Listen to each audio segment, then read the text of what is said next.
Plant चला जाता है। गेट के अंदर जाने के बाद अलग ही जंगल में वो लोग पहुंच गए होते हैं, जिसके बाद जंगल में पहुंचने के बाद वहां पे होते हैं 9 माउंटेन पीक्स। उन 9 माउंटेन पीक्स में पहुंचने के बाद जब उनके अंदर जाकर देखते हैं तो वहां पे हर एक पीक के अंदर होता है 6 स्टार के लेट स्टेज का बीस्ट, चाहे वो माउंटेन ब्रेकिंग बीस्ट हो या क्लाउड स्वेलिंग पाइथन हो या जायंट टेप हो। जिसके बाद ये डिस्कस करते हैं कि भाई क्या करना चाहिए। तभी झानलाओ कहते हैं भाई देख, स्काई फायर की फीलिंग तो मुझे आ रही है, वो तो यहाँ पे है। रही बात इन बीस्टों की, तो ये बीस्ट बीस्ट नहीं है। बाकी तू अपने हिसाब से देख ले, तेरे को चाहिए हो हेवनली फ्लेम तो लड़, नहीं चाहिए तो तू जान मेरा क्या है, मैं तो सदियों पहले मर चुका हूँ। जिस पे जियोन कहता है चच्चा चाहिए तो है, हम लड़ेंगे। जिसके बाद ले साओलोंग और बाकी लोग से वो डिस्कस करता है तो उन्हें पता चलता है जायंट टेप यहाँ पे सबसे वीक है, तो ये सोचते हैं कि चलो उसी पर अटैक करते हैं। अटैक करने के बाद जायंट टेप के साथ इनकी फाइट होती है और फाइट काफी खतरनाक होती है, लेकिन साला जायंट टेप को चोट लग ही नहीं रही होती। मतलब चोट लगती है लेकिन खून नहीं बह रहा होता, हवा निकल रही होती है। इसके पास भी एक फायर होती है जो जोयान की स्काई फायर को सप्रेस कर रही होती है, जिससे जन को लगता है कि शायद यही स्काई फायर है। और इसके बाद जैसे तैसे घूमते फिरते आगे पीछे जैसे भी हो, ये लोग उस बीस्ट को मार ही देते हैं। इसमें सबसे बड़ा हाथ ले साओलोंग का होता है। जिसके बाद इस बीस्ट के मरने के बाद हम एपिसोड को एंड कर देते हैं। तो ये एपिसोड स्टार्ट होता है जस्ट वहीं से। काफी लोग कह रहे थे सीधा लास्ट बीस्ट को मरवाओ यार। भाई जब सारे बीस्टों को मारेगा तभी तो वो पावरफुल होगा ना, बिना लड़ाई झगड़े के स्ट्रॉन्ग कैसे हो जाएगा।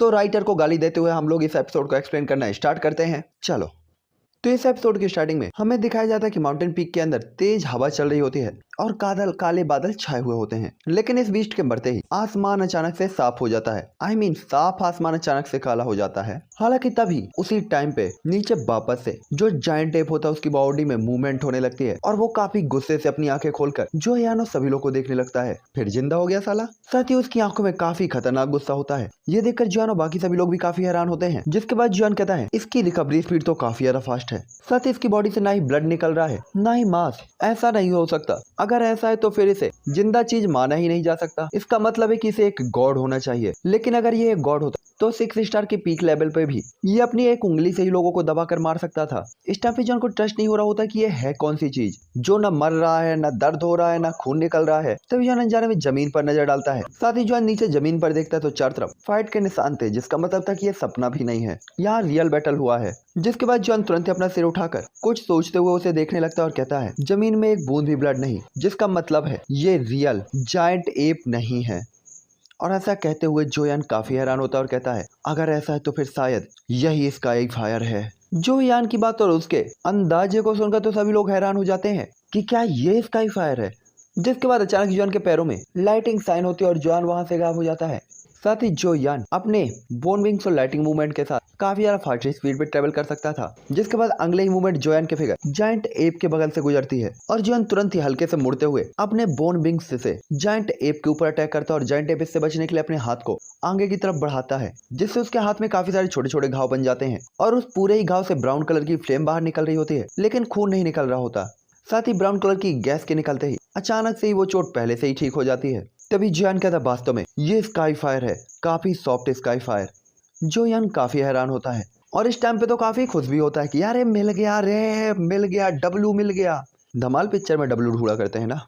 साथ ही इस टाइम पे जोयान की स्पीड इतनी ज्यादा तेज थी कि जोयान के यहाँ से गायब होते और वापस आने के बीच में केवल एक ही सेकंड का टाइम लगा होता और उसे ना तो वो बीस्ट देख पाया था और ना ही उसके टीम के मेंबर देख पाए थे। हालांकि जोयान के मुंह से स्काई फायर का नाम सुनकर जायंट टेप जो अभी अभी बाहर निकला था गुस्से से ब्लड आई से जोयान को देखने लगता है और ये यार गुस्सा काफी खतरनाक था और ऐसा लग रहा था कि स्काई फायर का नाम सुनकर उसे जैसे कुछ चीजें याद आई हो। जिसके बाद वो कहता है मुझे अच्छे से याद है अनगिनत साल पहले इन हुई का हुआन बीस्ट नाम का एक एशियंट बीस्ट था।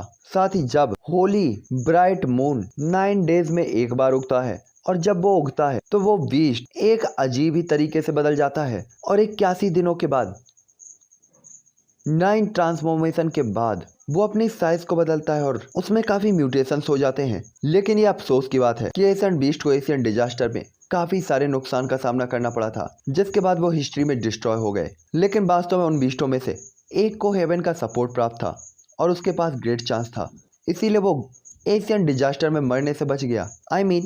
हालांकि वो एशियन डिजास्टर से बच नहीं पाया, जिसके बाद उसकी बॉडी की जो फ्लेम थी एल्केमी फायर वो एक लॉन्ग टाइम के बाद म्यूटेशन के कारण एक अजीब ही चीज में चेंज हो गई और उस चीज को कहा जाने लगा स्पिरिचुअल पिल फायर।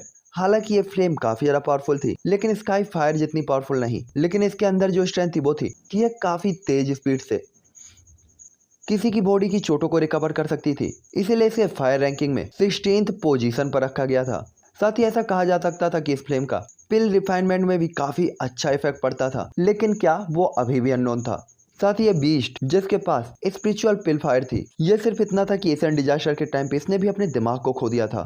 साथ ही शायद इस फ्लेम को 9 बीस्टों में हाफ हाफ डिवाइड किया गया था। साथ ही वो हमेशा ही अपनी आइडेंटिटी को लेकर कंफ्यूज रहता था कि वो है कौन। लेकिन जब जो यान ने स्काई फायर का नाम लिया, तब उसे अचानक से ये चीजें याद आ गई थी, और उसे ये चीज याद आते ही स्पिरिचुअल पिल फायर भी अचानक से और भी ज्यादा क्लियर हो जाती है। और इस टाइम पे जायंट एप जो यान के साथ फाइट करते हुए और बाकी लोग के साथ फाइट करते हुए काफी सीरियस भी होता है, क्योंकि इस फाइट में उसे कोई भी प्रॉफिट नहीं मिल रहा होता। साथ ही यहाँ पे जोयान और बाकी सभी लोग भी थोड़ा सा हेल्पलेस होते हो तो थोड़ा सा खुश भी। क्या आखिरकार इतनी सारी कठिनाइयों से गुजरने के बाद उन्हें एक स्काई फायर का तो पता चला, जो कि थी स्पिरिचुअल पिल स्काई फायर, और ये उनके इतने सारे एफर्ट और मेहनत के लिए एक अच्छा प्राइस था। साथ ही स्पिरिचुअल पिल फायर के अंदर लाइफ पावर और साथ ही साथ रिकवरी स्पीड की भी काफी हाई स्ट्रेंथ थी, जो कि उन लोगों ने अभी अभी देख ली थी। साथ ही इसका रेजिस्टेंस पॉइजन के खिलाफ भी काफी अच्छा था। यहाँ तक कि इस फ्लेम ने नॉन एर्मिंग की पॉइजन पावर, जैन की स्पिरिचुअल पावर और जैनी की लाइव व्हील तक को काफी खतरनाक सिचुएशन में डाल दिया था, जिससे कोई भी देख सकता था कि ये फ्लेम कितनी स्ट्रांग है। तभी सभी लोग तुरंत ही कहते हैं अब हमें क्या करना चाहिए और हमें स्काई फायर के साथ कैसे निपटना चाहिए। हालांकि बाकी चारों तरफ के 8 माउंटेन्स में अभी भी कोई भी हलचल नहीं थी, लेकिन हर कोई टेंशन फ्री नहीं हो सकता था, क्योंकि 8 के 8 जो बीस्ट थे वो सभी 6 स्टार के पीक लेवल के बीस्ट थे। हालांकि यहाँ पे चुप्पी ज्यादा देर तक नहीं रहती, और आखिरकार ये जायंट एप जो कि स्पिरिचुअल पिल फायर था, वो तुरंत ही अपनी पंच को क्रिएट करते हुए उन सभी के रास्तों को रोक देता है। तभी ओल्ड जान तुरंत ही कहता है, हालांकि मैं परेशान हूँ, लेकिन अगर तुम लड़ना चाहते हो तो मैं अभी भी तुम्हारे साथ लड़ूंगा। और गोल्डन हाउलिंग टाइगर को अपेयर करता है, और एक पावरफुल प्रेशर चारों तरफ बढ़ने लगता है। इस टाइम पे पिल फायर और जियो जान दोनों ही एक दूसरे से लड़ गए होते हैं, और उनके मुट्ठी और पंच एक दूसरे से टकरा रहे होते हैं, जैसे स्पेस फ्लक्चुएट हो रहा होता है। हालांकि पिल फायर की जो रिकवरी स्पीड थी वो काफी अच्छी थी, इसीलिए उसे एक इमॉर्टल बॉडी माना जा सकता था, जिसे चोटें ही नहीं लगती थी। दूसरी तरफ जियो जान, उसकी स्ट्रेंथ भी काफी ज्यादा स्ट्रॉन्ग थी, और उसकी बॉडी को एक स्ट्रॉन्ग आर्मर प्रोटेक्ट कर रहा होता है, इसलिए नॉर्मल चोटों से बचना उसके लिए ज्यादा मुश्किल नहीं था। दूसरी तरफ जो यान भी यहाँ पे हवा में आ जाता, क्योंकि उसे पता था उसकी पावर काफी वीक है और अटैक काम नहीं करेंगे। दूसरी तरफ स्पिरिचुअल पावर का इस बीस्ट के ऊपर कोई असर नहीं हो रहा,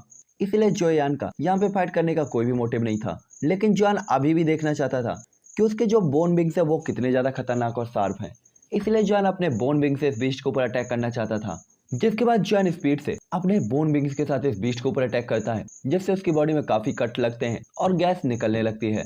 और काफी स्पीड के साथ काफी ज्यादा अटैक करने के बाद जो ये स्पिरिचुअल पिल फायर होती है, उसके इतने बड़े से शरीर के अंदर काफी सारे अनगिनत निशान बन गए होते हैं, जिससे चारों तरफ से फ्लेम निकल रही होती है, और फ्लेम काफी ज्यादा डिम हो गई होती है, यानी कि लो हो गई होती है। दूसरी तरफ जैनी भी अपनी ब्लू वाइन्स ग्रीन वाइन्स को एक्टिवेट कर देती है, जो आसपास से ग्रीन एनर्जी को अब्जॉर्ब करने लगती है। दूसरी तरफ नॉन एर्मी वो भी इस आसमान में आकर अपनी पॉइजन ग्रीन मिस्ट को चारों डायरेक्शंस में फैलाने लगता है।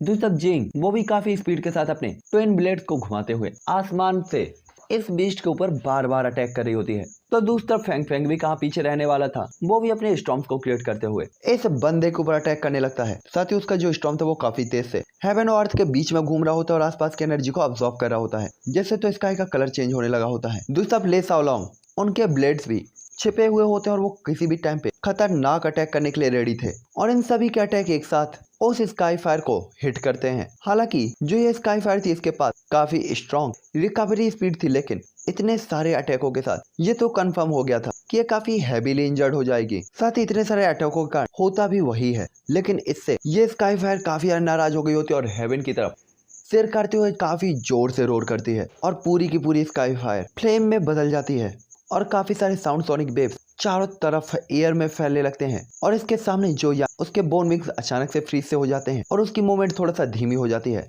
जिसके बाद वहां पे फ्लेम एक बार फिर से अपेयर होती है, और इस बार वो जायंट एप के रूप में नहीं बल्कि गोल्डन क्रो के रूप में चेंज हो गई होती है, जो देखकर सभी लोग तुरंत ही कहते हैं क्या इस फ्लेम ने वापस से अपनी बॉडी को बदलकर गोल्डन क्रो का रूप रख लिया है।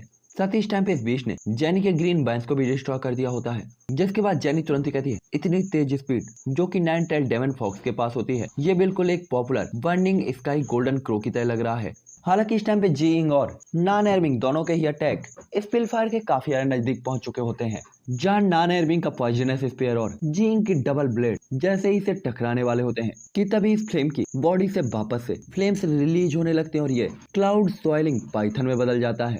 ये देखकर सभी लोग और फेंग फेंग हैरान होते हुए कहता है ये क्लाउड सॉइलिंग पाइथन है। हालांकि जैसे ही यह चेंज हुआ था उसी टाइम पे फेंग फेंग का स्टॉर्म जिंग के डबल ब्लेड और नॉन एयरविंग का स्पीयर इससे जाकर टकरा जाता है। हालांकि इसके अटैक के टकराते ही चारों तरफ धूल ही धूल और मिस्ट ही मिस्ट छा जाती है और यहाँ पे जैसे ही वो मिस्ट शांत होती है तो क्लाउड सॉइलिंग पाइथन वापस से जायंट एप में बदल जाता है। और यहाँ पे अब सभी लोगों को माजरा समझ में आता है कि इस माउंटेन की 9 पीक्स के ऊपर जो वो 9 बीस्ट थे वो और कोई नहीं बल्कि इसी स्काई फायर के एल्यूजनरी क्लोन बॉडीज थी। साथ ही इनमें से किसी को भी उम्मीद नहीं थी कि वास्तव में इस फ्रेम के पास इतना ज्यादा दिमाग होगा कि वो यहाँ पे आने वाले बंदों को डराने के लिए और पीछे हटने पर मजबूर करने के लिए अपनी क्लोन बॉडीज का यूज करेगी और उसकी पावर 6 स्टार डाउडी के लेट स्टेज तक रखेगी और इतना अच्छा इल्यूजन क्रिएट कर पाएगी जो सोचकर सभी थोड़ा सा हैरान भी होते हैं कि ये स्काई फायर जो बिल्कुल एक छोटे से बच्चे की तरह बेदिमाग थी वास्तव में ऐसा अनट्रस्टेड काम कर सकती है। इसीलिए सभी के सभी हंसने लगते हैं, जिससे तो स्काई फायर के दिल में थोड़ा सा ठंडक फील जाती है। और इस टाइम पे अब इन लोगों का कॉन्फिडेंस तो 7वें आसमान पर पहुंच गया होता है। दूसरा इस टाइम पे स्पिरिचुअल पिल फायर उसकी आंखें बिल्कुल कोल्ड होती हैं और गुस्सा साफ साफ झलक रहा होता है। वो इतनी आसानी से तो हार नहीं मानना चाहती थी। आखिरकार वो स्काई फायर थी, हेवन और अर्थ के बीच की सबसे मिस्टीरियस चीज। इतनी आसानी से सरेंडर कर देना ये तो उसके नेचर में ही नहीं था। इसीलिए वहां पे स्टार्ट हो जाती है एक बैटल, जहां ले सालोंग तुरंत ही बताते हैं इसकी बॉडी के अंदर 9 बीस्ट की एल्यूजनरी क्लोन बॉडीज हैं और हर एक बॉडी की अपनी अपनी स्ट्रेंथ है जो कि इसका स्पिरिचुअल पिल फायर को स्ट्रॉन्ग बनाती हैं। साथ ही इसकी पावर को हम ब्लैक बीस्ट से कम बिल्कुल भी नहीं मान सकते। इन सभी को पता था अगर यहाँ पे कोई बीस्ट होता जो कि इसी लेवल का होता तो उसके साथ फाइट करते हुए ये सिचुएशन काफी अलग होती, क्योंकि उसे अगर चोट लगती, उसका ब्लड बहता तो उसकी बॉडी में वीकनेस आती। लेकिन यहाँ पे जो ये स्काई फायर थी इसे अगर चोट लगता भी और ये इंजर्ड होती भी है तो भी ये इसके लिए कोई बड़ी बात नहीं थी, क्योंकि ना तो इसे पेन हो रहा था और ना ही इसकी बॉडी से ब्लड निकल रहा था। जिसके बाद सूरज उगता डूबता रहता था, सूरज उगता रहता था डूबता रहता था, पत्तियां गिरती रहती थी और ये फाइट ऐसे ही चलती रहती थी। टाइम चुपचाप बीतता जा रहा होता है और स्पिरिचुअल पिल फायर के बीच और इन लोगों के बीच की फाइट चलती जा रही होती है, जिससे तो लगभग स्पेस क्रैक हो चुका होता है। 9 माउंटेन्स के आधे से ज्यादा माउंटेन ढह चुके होते हैं। साथ ही एक ऐसी फाइट थी जिसका एक्सपीरियंस कभी किसी ने नहीं किया था, ना ही जो यान ने कभी इसका सामना किया था। वो बस यहाँ पे फाइट करते जा रहे होते हैं। हालांकि तभी जो यान अपने बोन विंग्स को मोड़ते हुए काफी तिरछी डायरेक्शन से स्काई फायर के पैर पर अटैक करता है और काफी बड़ा घाव बन जाता है। लेकिन तभी पिल फायर की उस चोट की जगह से ब्राउन कलर की फ्लेम निकलने लगती है, जिससे वो जो चोट होती है बहुत जल्दी ही ठीक हो जाती है। लेकिन जो यान इस चीज को देखकर काफी हैरान होता है और अपने एक्शन को जॉन वापस से दोबारा दोहराता है और बोन विंग से एक बार फिर से उसे चोट कर निकले जाता है। साथ ही अब तक जॉन और बाकी सभी लोग भी काफी थक गए होते हैं। तो दूसरी तरफ स्काई फायर भी काफी उदास लग रही होती है, क्योंकि स्काई फायर ने देखा था कि जिन लोगों ने उसे घेरा था उनकी पावर तो अच्छी नहीं थी, लेकिन उनके बीच कोऑपरेशन काफी अच्छा था। और चाहे उसने 9 एल्यूजनरी बॉडीज को किसी भी तरीके से यूज किया हो, वो इनमें से किसी को भी नहीं हरा पा रही होती। साथ ही ये जो स्पिरिचुअल पिल फायर होती है वो भी इस फाइट से अब काफी ज्यादा बोर हो गई होती है, काफी उदास होती है। उसे उम्मीद नहीं थी कि ये एक ऐसा टाइम भी उसे देखना होगा। साथ ही जॉन और बाकी लोगों को पिल को इस तरीके से स्वेलो करते हुए देखकर, अपनी पावर को रिकवर करते हुए देखकर वो और भी काफी हैरान थी कि ये बंदे वास्तव में इतनी अच्छी पिलों को इतनी बेकार तरीके से यूज कर रहे हैं। साथ ही उसे ये भी बता रहा कि जॉन और बाकी लोगों के पास पिल का पूरा तय खाना है। साथ ही यहाँ पे जोयन भी पूरी तरीके से कमिटेड था इस फ्लेम को ले जाने के लिए। साथ ही दूसरी तरफ स्काई फायर के लिए यह फाइट और भी ज्यादा होती जा रही होती है, जिससे वो काफी ज्यादा थक गई होती है और ये थकान उसकी आंखों में भी देखी जा सकती थी। साथ ही हालांकि यह फाइट बाकी सभी लोगों के लिए भी काफी बोरिंग थी, लेकिन इन सभी चीजों से उनको काफी प्रॉफिट हुआ था। उनकी बैटल स्किल्स, उन्हें यूज करना, इन्हें कास्ट करना और उनका एक्सपीरियंस इस सभी में काफी ज्यादा बूस्ट अप हुआ था। और इस टाइम पे जेनी सभी को लीड करते हुए बादलों में खड़ी हुई होती है और बिल्कुल एक परी की तरह लग रही होती है और उसकी आंखें साइन हो रही होती है और चारों तरफ ग्रीन वाइन्स और ग्रीन लीव्स घूम रही होती हैं जो कि उसे घेरे हुए होती हैं। जिसके बाद जेनी हल्के से इशारा करते हुए पिल फायर की तरफ इशारा करती है और उसकी उंगलियों से होते हुए पावरफुल बैटल को तुरंत ही स्पेस के अंदर एंटर हो जाती है, जिसके बाद वो पावर लीव्स में कन्वर्ट होकर तुरंत ही ग्रीन फ्लेम की तरह इस पिल फायर की तरफ जाने लगती है। हालांकि पिल फायर के पास पहुंचते ही ये पत्ते जो कि ग्रीन कलर के होते हैं धीरे धीरे अपनी पावर खोने लगते हैं और ब्राउन कलर और येलो कलर में कन्वर्ट होने लगते हैं, जैसे कि मानो विंटर या रेन के सीजन में यहाँ पे पतझड़ का मौसम आ गया हो और तुरंत ये सारी लीव्स मुरझा जाती हैं। साथ ही यहाँ पे कोई भी खतरनाक एनर्जी का फ्लक्चुएशन नहीं होता। हालांकि जैसे ही ये लीव्स ह्यूज क्वांटिटी में मेल्ट होती हैं तो हम स्पिरिचुअल पिल फायर की आंखों में भी देख सकते थे कि फायर की स्पीड काफी स्पीड से कम हो रही होती है, जैसे उसकी बॉडी से उसकी लाइफ पावर धीरे धीरे कम हो रही हो। हालांकि जैनी की इस लीव्स के अटैक की पावर जैसे ही डिस्ट्रॉय होती है स्पिरिचुअल पिलफायर, उसका शरीर भी पीला पड़ जाता है और उसकी जो बॉडी होती है एल्यूजनरी होने लगती है। चेहरे पे डर और चिंता साफ साफ देखा जा सकता था, क्योंकि ये जेनी की लाइफ लॉन्ग टेक्निक थी जो कि काफी ज्यादा पावरफुल थी। साथ ही जेनी की जो लीव्स थी वो दिखने में तो बिल्कुल नॉर्मल थी, इसलिए लोग इसे ज्यादा सीरियसली नहीं लेते थे, ना ही अलर्ट रहते थे, लेकिन थी ये उतनी ही ज्यादा डेंजरस। और यही पावर, यही गलती ग्रे फ्लेम ने भी कर दी, पिल फ्लेम ने भी कर दी होती है, और उसने इसे काफी हल्के में ले लिया था। साथ ही अब इससे पिल फ्लेम के अंदर उतनी पावर नहीं थी जितनी पहले थी, और लगातार कई दिनों की कड़ी मेहनत और कई दिनों की फाइट के बाद आखिरकार स्पिरिचुअल पिल फायर को पूरी तरीके से हरा दिया गया होता है। हालांकि यहाँ पे पिल फायर के ऊपर तो संकट था, लेकिन सभी के लिए ये काफी अच्छा चांस था। जो तब जो झान भी बिना किसी इंप्रेशन के एयर में आ जाता है और तुरंत ही गोल्डन हाउलिंग टाइगर को क्रिएट करते हुए पिल फायर के ऊपर अटैक कर देता है, और इस टाइम पे वो पिल फायर को सांस लेने तक का टाइम नहीं देता। दूसरी तरफ जीजिंग भी काफी फास्ट तरीके से अपने लाइटिंग अटैक को इसके ऊपर करने लगती है। इस टाइम पे सभी लोग चाहते थे कि जो यान के ऊपर इस स्काई फायर को रिफाइन करते समय कोई भी प्रॉब्लम नहीं होनी चाहिए, इसलिए सभी लोग इस फ्लेम को पूरी तरीके से सील करना चाहते थे। और इस टाइम पे जो झान का गोल्डन टाइगर जब इस फ्लेम से टकराता है तो दोनों को ही थोड़ा थोड़ा नुकसान होता है। तभी ये देखकर स्पिरिचुअल पिल फायर तुरंत ही क्लाउड स्वेलिंग पाइथन में बदल जाती है और अपनी पूंछ को घुमाते हुए खतरनाक पावर के साथ जो झान को अपनी पूंछ मारते हुए कहती हट, पूंछ मारती है, और जोजान काफी दूर तक जाकर गिरता है। साथ ही अब वो अपने मन में पहले ही सिचुएशन के सामने को देखकर इस सिचुएशन को एक्सेप्ट कर चुकी होती है। उसे पता था कि अगर ये ऐसे ही चलता रहा तो रिजल्ट साफ था, देर सवेर वो थक जाएगी, इसीलिए वो पीछे हटने का मन बना लेती है। साथ ही इस जगह जहाँ पे वो अकेले स्वाधीनता से रहती थी, कल्टीवेट करती थी, वास्तव में यहाँ पे कोई आ गया था। जिसके बाद वो कहती है कोई बात नहीं, चलो पहले उस जगह पर चलते जहाँ मैं रहती हूँ, और इसके बाद मैं वहाँ पे हेवन और अर्थ के बीच पे अपनी एनर्जी को वापस से रिकवर कर सकती हूँ। तभी ले सालोंग और बाकी लोग इस फ्लेम के अंदर की ऐसे चेंजेस को देखकर वो तुरंत ही समझ जाते कि स्काई पिल फायर के अंदर की कोई ना कोई स्ट्रेटजी होनी चाहिए। इसीलिए ले सालोंग, जे इंग, फैंग फैंग, इस टाइम पे वो तीनों ही लोग अपने अपने अटैकों के साथ इस स्काई फायर के भागने के एरिया को पूरी तरीके से सील कर देते हैं। दूसरी स्पिरिचुअल फायर जो कि यहाँ से भागने वाली थी, वो अपने आगे पीछे ऊपर नीचे सभी तरीके के रास्ते को बंद होता देखकर उड़ने वाली यूनिकॉर्न हॉर्स में बदल जाती है। साथ ही इस घोड़े के 3 विंग्स और 2 सींग होते हैं, और इसे ऑब्वियसली यूनिकॉर्न बीस्ट ही कहा जाता है। इसका नाम कुयोंग कुई है, बट यूनिकॉर्न ही कहा जाता है इसे, है ना। साथ ही इस बीस्ट की लेफ्ट डायरेक्शन से ब्लैक और राइट डायरेक्शन से व्हाइट कोई रिलीज हो रही होती है, जो कि इन यांग की तरह लग रही होती है। साथ ही इस बीस्ट को एशियन टाइम पे बिल्कुल एक डिवाइन बीस्ट माना जाता था।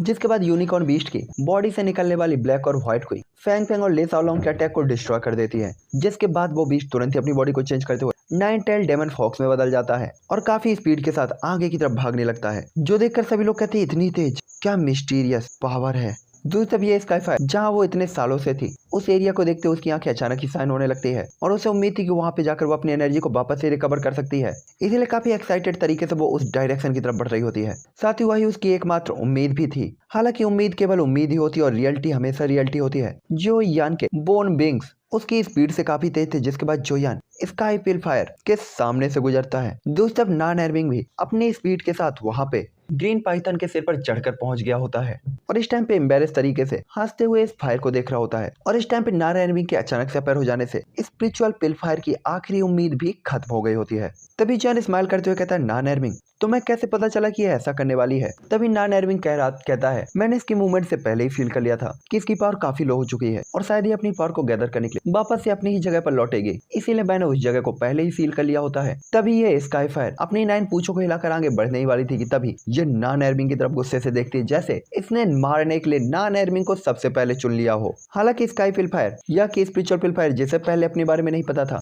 अब क्योंकि उसे अपने बारे में पता चल गया था कि वो यहाँ पे सबसे पावरफुल चीज है, साथ ही साथ क्योंकि उसकी एनर्जी ड्रेन हो गई थी, उसे अपनी एनर्जी के लिए वापस से पीछे हटने में थोड़ा सा एम्बेरस फील हो रहा होता है, और उसके बीच में भी रास्ता रोका जाना उसे और भी ज्यादा नाराज कर रहा था। और वास्तव में उसे 5 स्टार लेवल के डाउडी का एक बंदा डांट रहा था और उसे एम्बेरस कर रहा था, ये उसके लिए और भी बड़ी बुरी बात थी। इसीलिए ये स्पिरिचुअल पिल फायर माउंटेन ब्रेकिंग बीस्ट में बदल जाती है और आसपास के माउंटेन्स को डिस्ट्रॉय करते हुए काफी खतरनाक फ्लेम के साथ नान एर्विंग के ऊपर अटैक करती है। तभी नान एर्विंग कहता है, मैंने काफी ऐसे लोगों को देखा जिन्हें आसानी से उकसाया जा सकता है, लेकिन मैंने कभी भी ऐसे एक इडियट को नहीं देखा जिसे उकसाना इतना आसान हो। इस टाइम पे उसके कपड़े हवा में लहरा रहे होते हैं और उसका पहला पीला चेहरा काफी सुंदर लग रहा होता है। दूसरा वो बड़ी सी पाम अटैक नॉन एर्मिंग से कुछ ही मीटर दूर थी, लेकिन नॉन एर्मिंग उससे डॉच करता है, ना ही कोई अटैक ही करता है, जो सुनकर स्पिरिचुअल पिलफायर पूरी तरीके से शॉक रह जाती है। और नॉन एर्मिंग के बर्ड से तो उसे काफी घबराहट फील हो रही होती है। जिसके बाद वो जियान और बाकी लोग को आते हुए देखती है तो उसे अपनी बॉडी में काफी ज्यादा एनर्जी की कमी फील होती है, जिससे स्पिरिचुअल पिलफायर को ऐसा फील होता है जैसे उसे बेवकूफ बना दिया गया हो। हालांकि तभी जियान और बाकी सभी लोग चारों तरफ से स्पिरिचुअल पिलफायर को घेर लेते हैं, जिससे स्पिरिचुअल पिलफायर काफी ज्यादा बिना मन के अपने पाम अटैक को हटा देता है और बिना किसी मूवमेंट के काफी नफरत भरे तरीके से बाकी सबको देखता है। तभी जीइंग यहाँ पे पहुंचकर तुरंत ही थोड़ा सा सीरियस होते हुए अपने डबल ब्लेड को साइन करती है और उसमें लाइटिंग को कंडेंस करते हुए एक खतरनाक स्किल को लॉन्च करते हुए कहती है थाउजेंड्स ईयर फ्रीडम। जिसके बाद खतरनाक क्लाउड से एक पावरफुल लाइटिंग अटैक निकलता है और इसके बाद वो लाइटिंग सीधा ही उस बीस्ट के इलाके पे गिरती है जहाँ पे वो रहता था और वो इलाका ही डिस्ट्रॉय हो जाता है। दूसरी तरफ ये बीस्ट जो कि बस यहाँ से निकलने के बारे में सोच रहा होता है और काफी खुश हो रहा होता है, वो भी ये देखकर काफी हैरान होता है। तभी जेनी कहती है आखिरकार अब हम इस फाइट को एंड कर ही सकते हैं। और जैसे ही जेनी की आवाज स्पिरिचुअल पिलफायर के कान में पड़ती है तो यह तो लाइटिंग स्ट्राइक की तरह होती है। साथ ही इस टाइम पे ये लाइटिंग इसने अपनी 9 की 9 बॉडीज क्लोन्स को अपेयर कर लिया होता है, लेकिन जीइंग की जो लाइटिंग स्ट्राइक थी वो 9 लाइटिंग्स में डिवाइड होकर इस बीस्ट के ऊपर भी अटैक किया था, जिससे इसकी रियल बॉडी का आइडेंटिफाई करना काफी इजी हो गया था। और इस टाइम पे जो ये पिल फायर होती है वो एक अजीब ही बीस्ट में बदल गई थी, जिसकी बॉडी पर 9 सींग थे, पीठ पे 9 कांटे और मुंह में 9 दांत। तभी सभी कहते हैं वास्तव में हम इस बीस्ट का नाम नहीं जानते। स्टार्टिंग में उन्होंने सोचा था कि बाकी सभी बीस्ट की पावर इक्वल ही होगी, लेकिन उन्हें उम्मीद नहीं थी ये बीस्ट इतना ज्यादा खतरनाक होगा। यहाँ तक कि इस बीस्ट का सामना करते हुए सभी लोग पसीने से तरबतर हो चुके होते हैं। साथ ही इस बीस्ट की पूरी बॉडी ब्लैक होती है और कई सौ मीटर लंबी होती है। किसी को भी उम्मीद नहीं थी कि वास्तव में अभी भी इस स्काईफायर के पास ऐसी कोई चाल होगी, जिससे हर कोई थोड़ा सा हैरान होता है, लेकिन वो अभी भी इस बीस्ट से डरे नहीं होते। साथ ही साथ अगर ये बीस्ट इतना ही पावरफुल है और अगर स्काईफायर ने इसकी बॉडी को यूज किया है तो उसकी पावर भी बहुत जल्दी ही कम होगी और इसको लगने वाली चोटों को भी वो जल्दी रिकवर नहीं कर पाएगी। तभी ले साओलोंग कहते हैं इस बीस्ट का नाम जेंटियान है और ये एशियन बीस्टों के बीच में किंग ब्लड लाइन वाला ही बीस्ट है और वास्तव में इसकी एक स्ट्राइक भी दुनिया को खत्म करने की ताकत रखती है। लेकिन इस बीस्ट की पावर को यूज करने के लिए आपको अपनी काफी ज्यादा पावर को सेक्रीफाइस करना होगा। साथ ही बीस्ट की पावर जितनी ज्यादा स्ट्रांग होगी उसके एल्यूजनरी बॉडी को क्रिएट करने में पावर भी उतनी ही ज्यादा लगेगी। और अगर ये वास्तव में स्पिरिचुअल पिलफायर के लिए लास्ट ऑप्शन नहीं होता तो वो वास्तव में कभी भी इस बॉडी का यूज करने को तैयार नहीं होता। इस टाइम पर जेंटियान बीस्ट में कन्वर्ट होने के बाद स्पिरिचुअल पिलफायर के यहाँ से भागने का कोई इरादा नहीं होता, क्योंकि अब वो बहुत ज्यादा एनर्जी को बर्बाद कर चुकी थी। तो अब उसके एरिया में उसके लिए वापस लौटना सही नहीं था, क्योंकि वो अब ठीक होने के लिए पर्याप्त टाइम का यूज नहीं कर पाएगी। साथ ही क्योंकि अब स्पिरिचुअल फायर इस बीस्ट में बदल चुकी थी तो उसके पास 3 अटैक थे, जो कि तीनों के तीनों पूरे की पूरे वर्ल्ड को कंट्रोल करने के लिए काफी थे। इसीलिए इस बीस्ट के ऊपर चेंज होना अब उसके लिए एक डिसाइडिंग बैटल स्टार्ट हो गया था। जिसके बाद ये जेंटियान बीस्ट अपने हाथ को ऊपर की तरफ उठाता है और एक पावरफुल पावर के साथ उसका वो हाथ वास्तव में वॉइड के अंदर एंटर होने लगता है। साथ ही उसके पाम के हल्के से थप्पड़ के साथ ही नीचे की धरती अचानक से बदलने लगती है, बादल धूल में बदलने लगते हैं और पेड़ पौधे सूखने लगते हैं, जैसे सारी लाइफ पावर डिस्ट्रॉय की जा रही हो। जिसके बाद वो काफी बड़ा पाम अटैक आसमान को ढकने वाले क्लाउड की तरह नीचे की तरफ गिरने लगता है, जो देखकर जियो जान तुरंत ही अपने गोल्डन हाउलिंग टाइगर को क्रिएट करता है, लेकिन इस पाम के अटैक ने वास्तव में उसे कुचलकर चकनाचूर कर दिया होता है। तभी जेनी तुरंत ही उसकी बॉडी के चारों तरफ से ग्रीन बाइंस निकलने लगती हैं, जो कि एक ही वे में एक साथ दौड़ने लगती हैं और एक रुइंस को क्रिएट करने लगती हैं और आसमान के ऊपर बढ़ने लगती हैं। साथ ही इसके चारों तरफ हेवन और अर्थ के लॉज भी घूम रहे होते हैं। साथ ही काफी मिस्टीरियस लग रही होती है और आसपास हेवन और अर्थ की ओरिजिन कुई को भी ये अब्सॉर्ब कर रही होती है। साथ ही इतने खतरनाक बीस्ट का सामना करते हुए भी काफी ज्यादा खतरनाक अटैक लग रहा होता है, जिससे कोई भी देख सकता था कि जेनी कितनी मिस्टीरियस है। और साथ ही साथ ये भी कहना होगा कि जिसने लॉन्ग लाइफ आर्ट को क्रिएट किया था वो एंसेस्टर की पावर भी काफी एक्स्ट्रा ऑर्डिनरी रही होगी, जहाँ पे उन्होंने वास्तव में हेवन और अर्थ के बीच की सोर्स एनर्जी को ही फाइट के लिए यूज किया था। हालांकि जेनी के इस अटैक ने उस पाम अटैक को रोक दिया होता है, लेकिन ये केवल इसलिए था क्योंकि इतनी सारी फाइट के बाद इस स्काई फायर ने अपनी काफी एनर्जी को लूज कर दिया होता है, वरना जेनी के इस अटैक के साथ भी इसे रोकना आसान नहीं होता। लेकिन फिर भी लॉन्ग लाइफ आर्ट की जो यह पावर थी सभी के लिए सामने आ गई थी। हालांकि यहाँ पे ये बीस्ट अभी भी काफी पावरफुल था, लेकिन जेनी अब पीछे हटने का बिल्कुल भी माइंड नहीं बनाती और तुरंत ही उसके हाथ में हेवन पिल अपीयर होती है, जिसे वो तुरंत ही अब्सॉर्ब कर लेती है और उसे स्वैलो करते ही उसका ऑरा तेजी से बढ़ने लगता है। और इस बार जेनी ने दूसरी बार हेवन पिल को स्वैलो किया था और इस टाइम पे जियो झान ने भी पिल को स्वैलो किया था। साथ ही जेनी को पता था कि अगर जियो झान ने पिल को स्वैलो किया है और उसकी पिल का इफेक्ट खत्म हुआ तो वो काफी वीक हो जाएगा और उस टाइम पे हो सकता है कि उनके पास इस फ्लेम को पकड़ने का मौका भी ना रहे, इसलिए वो कोई भी टाइम बर्बाद नहीं करना चाहती थी। साथ ही क्योंकि इस पिल फायर के पास अब केवल 3 एक्सचेंज की ही पावर थी, इसीलिए उन्हें भी ये पता था कि इन्हें इस पिल को अपनी पावर के खत्म होने से पहले ही पकड़ना होगा और नीचे लाना होगा। साथ ही हजारों सालों से यह काफी ज्यादा रिच और अच्छा इलाका पूरी तरीके से बेजान रेगिस्तान की तरह कन्वर्ट होता जा रहा होता है और इस बैटल के कारण कई सौ मील तक का एरिया बिल्कुल डेजर्ट भी कन्वर्ट हो गया होता है। हालांकि जेनी जिसने उस पाम अटैक को रोक रखा होता है, जो झान उस पर तुरंत ही अटैक करता है, लेकिन इससे जो झान को बैकलेस फोर्स का सामना करना पड़ता है, जिससे जो जान पीछे की तरफ चला जाता है और उसका जो आर्मर होता है वो काफी ज्यादा इल्यूजनरी हो जाता है। लेकिन अब तक वो उससे पाम अटैक का भी जो पावर थी वो काफी ज्यादा लो हो गई होती है और उसी टाइम पे जिंग और नानएर्मिंग अपने अपने अटैकों से डिस्ट्रॉय करते हुए उस अटैक को डिस्ट्रॉय कर देते हैं। साथ ही इस टाइम पे जो जान ब्लड की बॉबिटी कर रहा होता है, तभी जो यान भी जो जान को घायल देखकर आसमान की तरफ देखता है और इसके बाद चुपचाप अपने हाथ में हेवनली पिल्स को अपेयर करता है। उसे उम्मीद नहीं थी कि ये जेंटियन इतना ज्यादा पावरफुल बीस्ट होगा और क्योंकि जो जान घायल हो गया था इसका मतलब था कि खतरा बढ़ने वाला है। दूसरा स्पिरिचुअल पिल फायर भी काफी उदास होती है क्योंकि उसे पता था कि ये जेंटियन बीस्ट काफी ज्यादा पावरफुल था और 3 अटैकों में काफी कुछ कर सकता था, लेकिन अगर ऐसा नहीं होता तो वास्तव में ये उसके लिए काफी बड़ा नुकसान भी हो सकता था। इसीलिए स्पिरिचुअल पिल फायर ने कभी भी इसका यूज करने की हिम्मत नहीं की थी और उसके 2 अटैक पहले ही डिस्ट्रॉय हो चुके होते हैं, जिसमें एक जेनी ने डिस्ट्रॉय कर दिया था, दूसरा जियो झान ने। हालांकि जियो झान का चेहरा पीला था और उसके मुंह में ब्लड लगा हुआ होता है, लेकिन वो भी अभी भी हार मानने के लिए रेडी नहीं था और तीसरे अटैक को भी रोकना चाहता था। और इस टाइम पे सभी लोग तीसरी अटैक का इंतजार करते हुए जेंटियन बीस्ट की तरफ देख रहे होते हैं। दूसरी तरफ वो बीस्ट भी इन सभी को देख रहा होता है। साथ ही उसके मन में पहले की तरह शांति नहीं होती और काफी उलझन में वो उलझा हुआ होता है। हालांकि तभी थोड़ी देर तक चुप रहने के बाद जेनी हवा में ऊपर आती है और उसकी ब्यूटी काफी ज्यादा लेजेंडरी लग रही होती है, जिसके बाद वो कहती है अब हमारे पास और ज्यादा टाइम नहीं है, पिल का इफेक्ट खत्म होने से पहले हमें इस बीस्ट को जल्द से जल्द मारना होगा और उसके बाद हो सकता है कि ये फिल फायर हम सभी को मार दे। हालांकि जेनी को पता था कि फिल फायर काफी एक्स्ट्राऑर्डिनरी है, लेकिन जेनी अब और इंतजार नहीं कर सकती थी और क्योंकि अब जेनी आगे बढ़ चुकी थी तो बाकी लोग भी पीछे हटने वाले तो नहीं थे, इसलिए जो जान भी अपनी चोटों को इग्नोर करते हुए आगे बढ़ता है और एक बार फिर से अपनी बॉडी पे गोल्डन आर्मर को अपेयर करता है। साथ ही मेडिसिनल पिल्स के इफेक्ट के कारण उसकी चोटें भी काफी हद तक ठीक हो चुकी होती हैं। साथ ही वहीं पे उसके पाम अटैक के साथ ही व्हाइट टाइगर की एक शैडो वहां पे क्रिएट हो जाती है। साथ ही कुछ ही सेकंड के अंदर ये इल्यूजनरी व्हाइट टाइगर की फिगर बिल्कुल एक काफी ठोस व्हाइट टाइगर में बदल जाती है, जो कि बिल्कुल एक एशियंट किंग बीस्ट की तरह लग रहा होता है, रियल बीस्ट की तरह। साथ ही इस व्हाइट टाइगर बीस्ट की बॉडी पे हल्की हल्की ब्लैक लाइंस भी होती हैं। साथ ही इस टाइम पे काफी सारी फाइट के बाद जो जान को भी अपने अटैक, लाइफ, डेथ, बैटल और चीजों को समझने की काफी अच्छी समझ मिल गई थी, इसीलिए उसी टाइम पे जो जान तुरंत ही गोल्डन टाइगर बीस्ट को भी अपेयर करता है, जो उसके पीछे काफी ज्यादा प्राउडफुल तरीके से खड़ा हुआ होता है। साथ ही कोई भी गोल्डन हाउलिंग टाइगर की पावर को देख सकता था क्योंकि उसके अपेयर होते ही जिस माउंटेन में वो अपेयर हुआ था वो धूल में बदल गया था। दूसरी तरफ जेंटियन जब देखता है कि हर कोई अब उसके ऊपर अटैक करने के लिए बढ़ रहा है तो उसके इंप्रेशन भी काफी बदल जाते हैं, आंखों में काफी उतार चढ़ाव होता है, जिसके बाद वो तुरंत ही अपने पाम अटैक को क्रिएट करते हुए स्पेस को फ्लक्चुएट करने लगता है। दूसरी टाइम अभी भी जोयान कुछ सोच रहा होता है, जिसके बाद जॉन तुरंत ही अपने बोन विंग्स को फैलाते हुए हवा में आगे बढ़ता है और एक आफ्टर इमेज के साथ वो फैंग फैंग के सामने आ जाता है, जिसके बाद जॉन तुरंत कहता है फैंग फैंग अपने स्टॉर्म की पावर मुझे दो। साथ ही जो यान की आवाज नॉन कमिटेड होती है, जो सुनकर तो फैंग फैंग थोड़ा सा हैरान होता है और अपने स्टॉर्म स्टाफ को जो यान की डायरेक्शन में करता है, जिसके कारण वो स्टॉर्म जो यान के साथ फ्यूज होने लगता है। दूसरी तरफ जिंग अपनी लाइटिंग के साथ वहां पे रेडी होती है और दूसरी तरफ ले सालोंग अपनी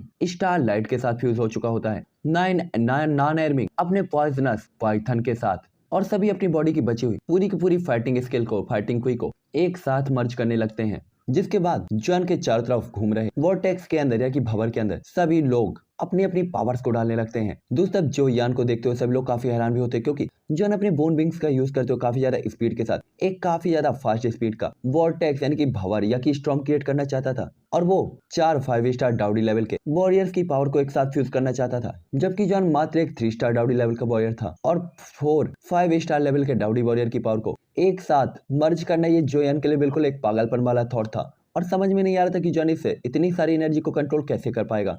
थोड़ी सी भी गलती के कारण जो यान काफी ज्यादा इंजर्ड हो सकता था और हो सकता था कि उसकी मौत भी हो जाए, तो ये जितना ज्यादा ब्रेव था उतना ही खतरनाक भी था। लेकिन फिर भी क्योंकि जो यान ऐसा करना चाहता था कोई भी इस पे कोई सवाल नहीं उठा सकता था। सभी के चेहरे पीले होते हैं क्योंकि जो यान के चारों तरफ घूम रहा है स्टॉर्म किसी को भी जो यान के नजदीक नहीं आने दे रहा होता।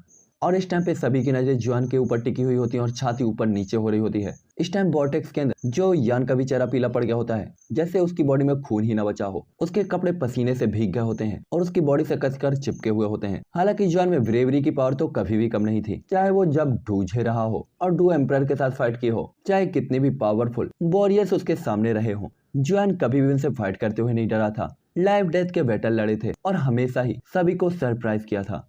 साथ ही यहाँ पे जो यान को नहीं पता था कि ये बीस्ट कितना पावरफुल है और कितने खतरनाक अटैक कर सकता है। साथ ही हेवन पिल का असर भी कम होने वाला था और वो खत्म होने वाला था, इसीलिए इस प्रॉब्लम को इस टाइम के अंदर ही खत्म करना था, वरना रिजल्ट खतरनाक हो सकते थे।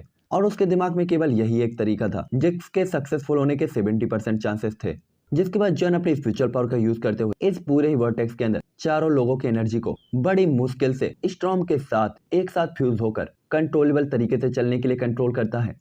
साथ ही इस स्टॉर्म के अंदर जॉन को ऐसा फील हो रहा होता है जैसे हजारों सुइयां उसकी बॉडी में चुभ जा रही हो, जिससे जॉन की पूरी बॉडी से ब्लड निकलने लगा होता है। हालांकि फिर भी जॉन यहाँ पे हार नहीं मानता और पूरी कोशिश कर रहा होता है इसे स्टेबल करने की, जिसके कारण धीरे धीरे ये वर्टेक्स स्टेबल हो जाता है और जॉन के कंट्रोल में आने लगता है। जो यान द्वारा किए गए चेंजेस को देखकर तो सभी लोग चौंक गए होते हैं, यहाँ तक कि स्पिरिचुअल पिल फायर वो भी काफी हैरान होता है और इस वर्टेक्स की एनर्जी को फील कर रहा होता है। और इस टाइम पे स्पिरिचुअल पिल फायर की आंखों में डर को साफ साफ देखा जा सकता था। उसे पता था कि भले ही यह टाइम जो यान को मारने का सबसे अच्छा टाइम हो सकता था, लेकिन अगर ये वर्टेक्स पूरी तरीके से बैलेंस हो जाता है तो ये उसे भी मार सकता था, और अगर बैलेंस नहीं होता तो ये जो यान को मार सकता था। इसलिए वो अपने पाम अटैक की डायरेक्शन को बदलते हुए सीधा ही जो यान की डायरेक्शन में कर देता है। और जो यान की तरफ उस बीस्ट का पाम अटैक बढ़ते हुए देखकर जो जान के तो फेस इंप्रेशन ही बदल जाते हैं और वो तुरंत ही अपने ग्लव से पावरफुल लाइटिंग स्ट्राइक करते हुए उस पाम अटैक को रोकने लगता है। और इस टाइम पे उसका गोल्डन हाउलिंग बीस्ट पाम अटैक को रोकने की कोशिश कर रहा होता है, लेकिन वो बुरी तरीके से कांप रहा होता है। साथ ही गोल्डन हाउलिंग बीस्ट काफी पावरफुल लग रहा होता है, गोल्डन लाइट से लिपटा हुआ बिल्कुल एक रियल बीस्ट लग रहा होता है। और इस टाइम पे वो बीस्ट पीछे हटना बिल्कुल भी नहीं चाहता था, लेकिन फिर भी जो जान की पावर इतनी ज्यादा नहीं थी, इसीलिए वो गोल्डन लाइन बीस्ट धीरे धीरे डिस्ट्रॉय हो जाता है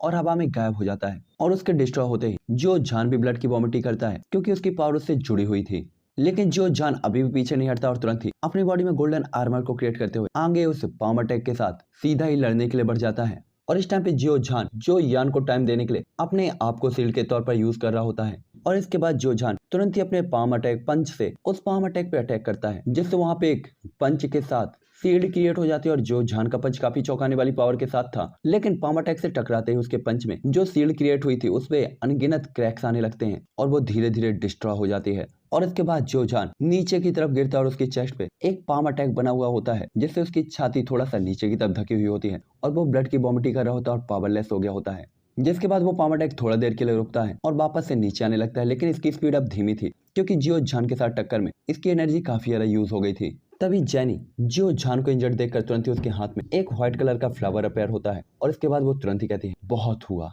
जिसके बाद ये फ्लावर काफी सुंदर और आइकॉनिक लग रहा होता है, लेकिन इसके अंदर काफी डेंजरस हो रहा होता है। और ये होता है वियान फ्लावर, जो कि मिथ्स के अकॉर्डिंग 4 एशियंट फ्लावर में से एक था जो हेवन से नीचे आया था और ये हर एक बैड एनर्जी को सप्रेस कर सकता था। हालांकि उस फ्लावर को देखकर 16 भी रैंक की है पिल फ्लेम काफी ज्यादा डर जाती है, लेकिन इसकी पावर को भी कम नहीं आंका जा सकता था। इसलिए आसमान में खेल रहे उस पाम अटैक के साथ उसका हाथ धीरे धीरे स्टेबल होता है और उसे उम्मीद थी कि ये फ्लावर उसके पाम अटैक के सामने ज्यादा देर तक नहीं टिक पाएगा। इसलिए उस पाम अटैक से टकराते ही वो फ्लावर धीरे धीरे उसकी एनर्जी को तो कम करने लगता है, लेकिन देखते ही देखते ये फ्लावर भी गायब हो जाता है। दूर तक जेनी को ऐसा महसूस होता है जैसे उसके दिल में लाइटिंग्स गिर गई हो और वो तुरंत ही खून की उल्टी करती है और जेनी का चेहरा पीला पड़ जाता है। दोस्त अब इस टाइम तक अब जो यान ने वर्टेक्स को पूरी तरीके से कंट्रोल कर लिया होता है। साथ ही जो यान के पास से जो ये वर्टेक्स की एनर्जी निकल रही होती है वो काफी खतरनाक होती है। हालांकि जॉन को पता था कि वो इसे स्टॉर्म को कंट्रोल नहीं कर पाएगा, इसीलिए उसने पहले ही हेवन पिल को स्वेलो कर लिया होता है। इसीलिए जॉन के पास इतनी पावर तो थी कि वो इसे कंट्रोल कर पा रहा था, लेकिन इस टाइम पे जॉन की पूरी नसों से ब्लड निकल रहा होता है।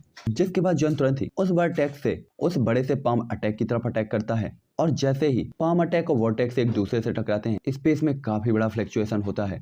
चारों तरफ धूल ही धूल छा जाती है, पूरी जगह खामोश और फ्लक्चुएशन से ले साओलोंग, जिंग और बाकी सभी लोग थोड़ा थोड़ा पीछे हट जाते हैं। साथ ही फैंग फैंग इस टाइम पे नान एर्मिंग, जेनी और जो झान को तुरंत ही उठाकर पीछे की तरफ आते हैं और उनकी आंखें काफी हार्ड होती हैं, लेकिन वो बार बार तारीफ कर रहे होते हैं। उन्होंने सोचा था कि वो केवल जोयान को प्रोटेक्ट करेंगे, लेकिन उन्होंने कभी नहीं सोचा था कि वास्तव में जो यान भी उन्हें इतने प्रीसियस मोमेंट में कई बार बचाएगा। हालांकि इस टाइम पे जोयान को इस वर्टेक्स ने अपने अंदर खींच लिया होता है। साथ ही जोयान वर्टेक्स के अंदर उसकी पूरी बॉडी खून से लथपथ होती है और जोयान के ब्लड के कारण इस वर्टेक्स में भी ब्लड रेड एयर हो गई होती है। साथ ही जोयान को उम्मीद नहीं थी कि वर्टेक्स इतना पावरफुल होगा, जिससे जोयान ने पता लगा लिया था कि अगर ये ऐसा ही चलता रहा तो उस बीस्ट के साथ साथ जोयान भी यहीं पे खत्म हो जाएगा। इसीलिए इस वोर्टेक्स की डेस्टिनेशन को फॉलो करते हुए जोयान तुरंत ही अपने बोन विंग्स को अपेयर करता है और तुरंत ही उससे अपनी पूरी बॉडी को ढकते हुए इस एयर को काटने लगता है। साथ ही उसके बोन विंग्स का क्रिस्टल आर्मर काफी ज्यादा कठोर था और अनब्रेकेबल था। इस टाइम पे हालांकि सभी लोग जेनी और जियो जान की चोटों को देख रहे होते हैं, लेकिन साथ ही वो जोयान के लिए भी टेंशन में होते हैं और साथ ही साथ जोयान को बचाने के लिए वो आगे बढ़ते हैं, लेकिन इस वोर्टेक्स की एनर्जी के सामने वो एक स्टेप भी आगे नहीं बढ़ पा रहे होते। दूसरी तरफ ले सालोंग और जिंग एक बार फिर से ट्राई करते हैं, लेकिन उन्हें मजबूरन वापस लौटना पड़ता है, जिससे ले सालोंग और जिंग सैकड़ों बार ट्राई करने के बाद परेशान होकर जमीन में गिर जाते हैं। लेकिन वो अभी उम्मीद कर रहे होते हैं कि जोयान अभी भी ठीक होगा।